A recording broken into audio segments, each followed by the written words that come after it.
Genèse chapitre 4, version Semeur. L'homme s'unit à Ève, sa femme.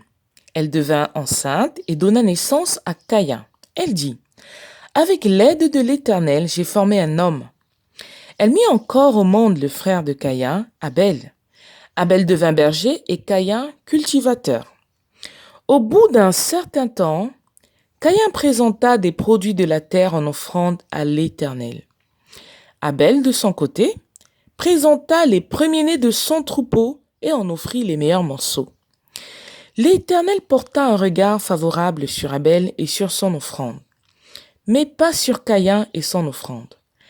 Caïn se mit dans une grande colère et son visage s'assombrit. L'Éternel dit à Caïn, « Pourquoi te mets-tu en colère et pourquoi ton visage est-il sombre? Si tu agis bien, tu le relèveras.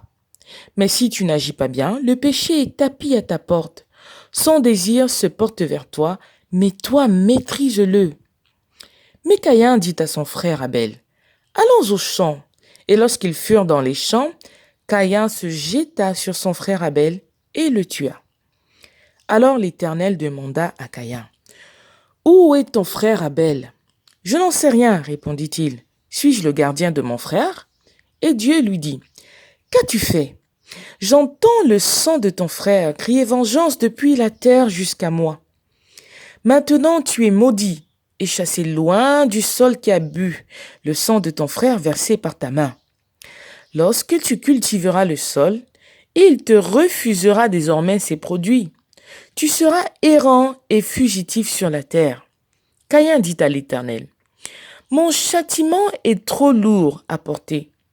Voici que tu me chasses aujourd'hui, loin du sol fertile, et je devrais me cacher devant toi.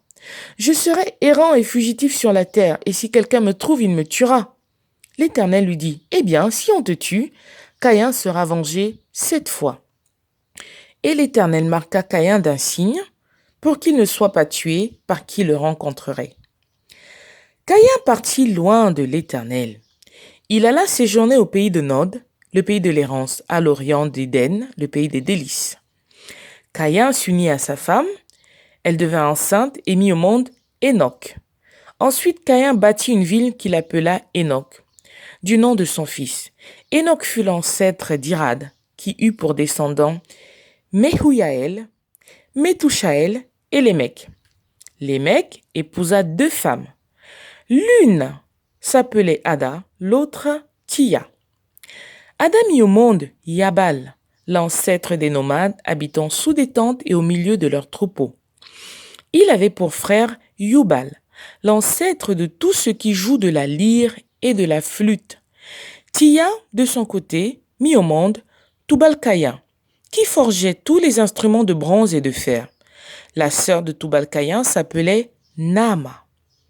Lémec dit à ses femmes, « Ada et Tia, écoutez-moi bien, femmes de Lémec, et prêtez l'oreille à ce que je dis.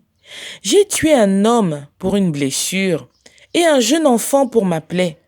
Caïn sera vengé 7 fois et Lémec 77 fois. » Adam s'unit encore à sa femme et elle mit au monde un fils qu'elle nomma Seth, car, dit-elle, « Dieu m'a suscité une autre descendance pour remplacer Abel que Caïn a tué. » Seth aussi eut un fils qu'il appela Enoch.